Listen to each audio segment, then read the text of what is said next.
গাজায় ইসরায়েলি আগ্রাসন ও ফিলিস্তিনিদের প্রতি সংহতি প্রকাশের কর্মসূচি মার্চ ফর গাজার ঘোষণাপত্রে ইসরায়েলের সঙ্গে সব ধরনের চুক্তি বাতিল ও সম্পর্ক ছিন্নের আহ্বান জানানো হয়েছে।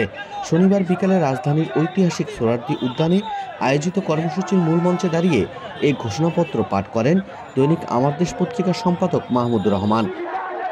ঘোষণাপত্রে অবিলম্বে গাজায় ইসরায়েলি আগ্রাসন বন্ধের জন্য পদক্ষেপ গ্রহণ করার আহ্বান জানানো হয়েছে। এছাড়াও ইসরায়েলের সঙ্গে সব ধরনের চুক্তি বাতিল ও সম্পর্ক ছিন্ন করতে মুসলিম বিশ্বের নেতাদের প্রতি আহ্বান জানান বক্তারা।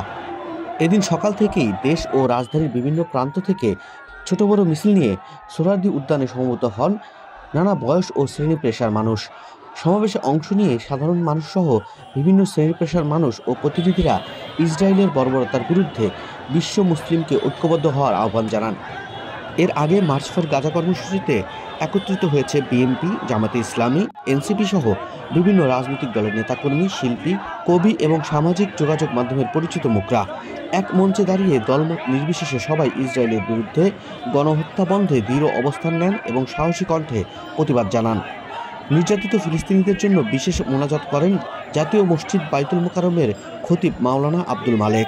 শনিবার সকাল থেকেই মার্চ ফর গাজা গণজামায়াত কর্মসূচিতে যোগ দিতে ঢাকার বিভিন্ন এলাকা থেকে বিপুল পরিমাণ মানুষ সোহরাওয়ার্দী উদ্যানের দিকে যেতে শুরু করেন।